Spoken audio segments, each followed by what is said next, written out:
Yeah, I think I started quite indirectly into fashion, and I wasn't actually saw it as a fashion thing. My main interest was textiles, tailoring. That's what I really I think the whole world fashion made me feel very frightened and alarmed, and I felt quite intimidated because I didn't go to college, and so I felt that yeah, I just felt slightly intimidated by that.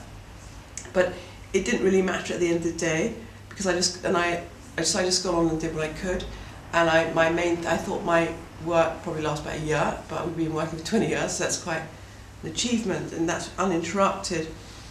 And when I first started, I had, you know, my mother's Sri Lankan, my father was English, Sri Lankan style, the colour, flamboyance, textures. My mother was, you know, wardrobe Bill Gibb, Aussie Clark, Thea Porter, very visual, very strong and interesting. And my father was arts and crafts, architecture, history. So I liked the sense of flamboyance of the East, with this tailoring of the kind of more traditional tailoring of the West. All these different flavours, they all feed into the same thing, whether it's colour, architecture, history, art, family, friends, food. It all feeds in. I don't actually sort of bring in. It's all part of the kind of, you know, melody of thoughts.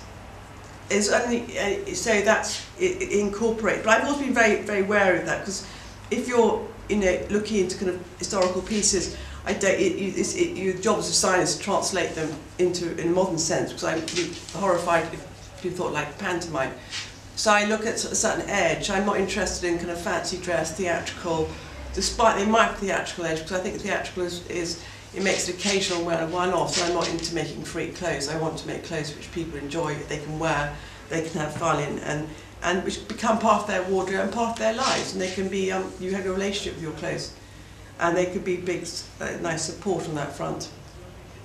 So it all kind of rolls in together. But I think history and architecture and feed in. I suppose it's kind of growing up watching all those sort of Technicolor films in the 70s with kind of Errol Flynn, etc. I think I'd probably, and also my father's big historian, which inspired me a lot. What I'm most proud of in my work, I think, is surviving. Which I think has been, because most people I started off with sadly have all gone bust, and so I'm grateful to have survived. I've done some really, I think I'm very grateful to survive. It's been very tough work, and I think, you know, there's some pieces I've done, and I've got pieces in the Met in New York, and we've had stuff in the V&A, and I'm a small independent designer. I really believe in what I do. I work really hard. I try to look after our customers, because without our clients we wouldn't be anybody.